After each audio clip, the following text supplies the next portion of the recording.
Les réseaux sociaux viennent détruire nos vies amoureuses, viennent détruire nos couples, ils viennent s'immiscer entre nous.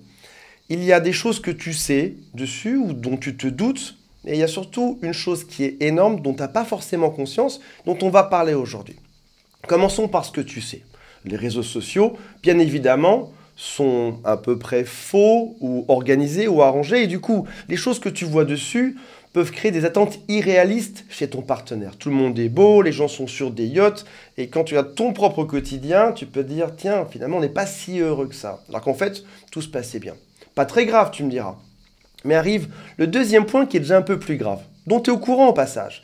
Ce deuxième point, c'est que n'importe quelle personne sur Terre peut venir liker ton partenaire ou ta partenaire. Tu me diras, c'est pas si grave, on fait une belle photo, c'est sympa d'avoir un like, avec éventuellement un petit commentaire en dessous. Qu'est-ce que t'es beau, qu'est-ce que t'es belle, bravo, magnifique. C'est sympa et en même temps, tu peux prendre ça de manière un petit peu bizarre. Pas très grave, je te l'accorde. Parce qu'il y a un troisième point. C'est que cette même personne qui marque sublime sous la photo de ton copain ou de ta copine peut aussi lui envoyer un message privé. N'importe qui sur Terre peut lui envoyer un message privé. C'est-à-dire qu'un soir, tu peux être au restaurant avec éventuellement une petite dispute et une demi-heure après, ton partenaire peut être en train d'écrire à cet inconnu. Pas très grave, mais encore une fois, pas très agréable. Ce serait déjà suffisamment bizarre ou atroce, ou en tout cas la porte ouverte à plein de choses, mais il y a quelque chose qui est encore bien pire. Et c'est de ça dont on va parler aujourd'hui. Il y a un algorithme qui va vous monter l'un contre l'autre. On parle de tout ceci dans un instant. Avant de démarrer, si vous le souhaitez, abonnez-vous à cette chaîne. Il y a aussi un quiz qui s'appelle « Quelles sont les chances de récupérer mon ex ?» Et si vous le souhaitez, toute mon équipe vous attend au téléphone. Il y a un lien qui est juste en dessous. On va parler de ce fameux algorithme. En général, tu es en forme, et puis un jour, tu ouvres un réseau social et, je sais pas, tu es un peu triste. Ça se passe pas très bien dans ta vie. Prenons un exemple concret. Tu ouvres TikTok, tu fais défiler quelques vidéos. Et là, tu vas tomber sur une vidéo triste qui va refléter ton état actuel. Tu avais un petit vague à l'âme, tu étais un peu énervé après ce que l'autre a fait. Cette vidéo met la citation exacte de ce qui te correspond. Par exemple, tu te disais ce qu'il m'a fait hier soir ou ce qu'elle m'a fait hier soir m'a fait de la peine, et tu trouves une personne, célèbre ou inconnue, qui parle exactement de ça, à la 32e vidéo. Et tu dis, c'est fou, je ne suis pas le seul à penser que ce qu'il a fait hier soir était inacceptable. Ou alors, tu vas te dire, tous les hommes me traitent toujours de cette manière, ou toutes les femmes sont toujours comme ça.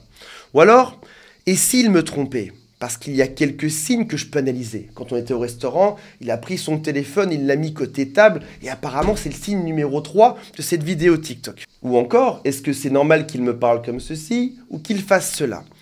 Et là, ce qui se passe à ce moment-là, c'est que tu vas rester quelques secondes de plus sur cette vidéo que sur les autres.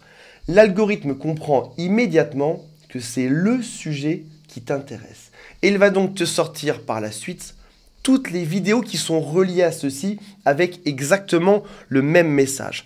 Tout ce qui suit pendant des heures va parler exactement de ça. Tu avais peur qu'il te trompe? Toutes les vidéos vont t'expliquer pourquoi est-ce que cet homme-là te trompe. Ou en tout cas, pourquoi est-ce que les hommes qui se comportent comme ça te trompent. Il y aura parfois des stars dans les vidéos, ce qui renforce le message. Parfois des gens inconnus, mais qui ont une bonhomie, qui fait que tu dis, mais oui, c'est vrai, c'est inacceptable ce qui s'est passé hier soir. Tu partais d'une toute petite dispute au restaurant, et là tu arrives sur quelque chose qui est gigantesque dans ta tête.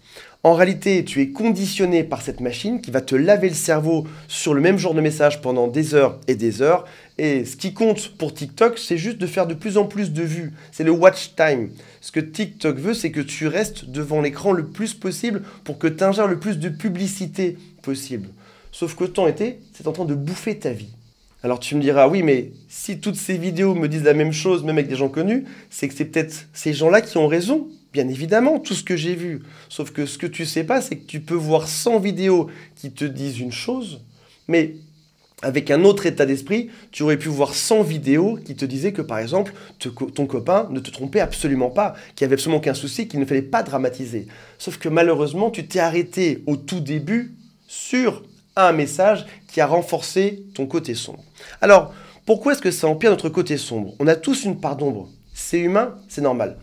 On a une part qui est lumineuse, claire, joyeuse, on a aussi une part d'ombre. Que se passe-t-il quand on vient solliciter ou renforcer cette part sombre? En réalité, c'est comme si tu avais un petit diablotin dans l'oreille qui te disait quelque chose de négatif. Mais oui, t'as raison, regarde bien, il te trompe, c'est pas la bonne personne. Je dis tromper, ça peut être n'importe quoi. Ou il se comporte mal, ou il ne fait pas assez comme ci, pas assez comme ça, pas assez de cadeaux, trop de cadeaux, pas assez de bisous, trop de bisous. Et il y a 1000 personnes dans ton oreille, tu pourrais passer des semaines dessus, de milliers de vidéos qui te diraient exactement pile ce que tu penses. Donc en gros, ce ne sont pas des personnes qui te donnent un discours absolu ou général sur le couple, c'est des milliers de personnes qui viennent renforcer ton idée à toi, ta propre perception de la pensée. Alors, tu remarqueras que quand vous êtes réconciliés, plus de soucis. Sur TikTok, tu vois des chatons, des vidéos, etc. Mais dès qu'il y a un problème dans ta vie, tu vas retomber dessus quasiment immédiatement parce que tu seras resté quelques secondes de plus dessus. Rappelez-vous que c'est votre avis qui compte avant tout et non pas, je sais pas, un Américain, un Australien, un Français, un Allemand qui va vous dire quelque chose dessus. Votre avis avant tout. Est-ce que je suis heureux dans ce couple? Est-ce que mes besoins sont respectés ou est-ce que je ne suis pas heureux? Et la bonne personne à qui il faut poser cette question, c'est à votre partenaire. Rappelez-vous que c'est votre avis avant tout. Et surtout, sachez que l'addiction aux réseaux sociaux est juste gigantesque. Supprimez-les, réduisez-les, chronométrez. Et dans ce cas-là, on parle donc de stimulation négative. Quand ça va mal, quand tu vas mal, quand tu n'es pas en forme, ça va aller bien plus mal par la suite à cause de ce type d'outils numériques. Ce qui est intéressant de penser là-dedans, c'est qu'il y a peut-être 10 ans, 20 ans ou 30 ans, il suffisait que tu aies quelques amis positifs et ton partenaire aussi pour que ça se passe bien. Tu es entouré de gens positifs qui vont calmer les choses, votre couple sera bien. On n'est pas que deux personnes ensemble, on est des groupes de personnes ensemble. Donc il suffisait de vérifier que l'environnement était sain. Maintenant, tu ne peux malheureusement pas empêcher cet algorithme aujourd'hui d'envoyer plein d'avis qui renforceront ton avis négatif. Voilà mes amis, j'espère que ça vous a intéressé. On se retrouve prochainement. Salut à tous, bye.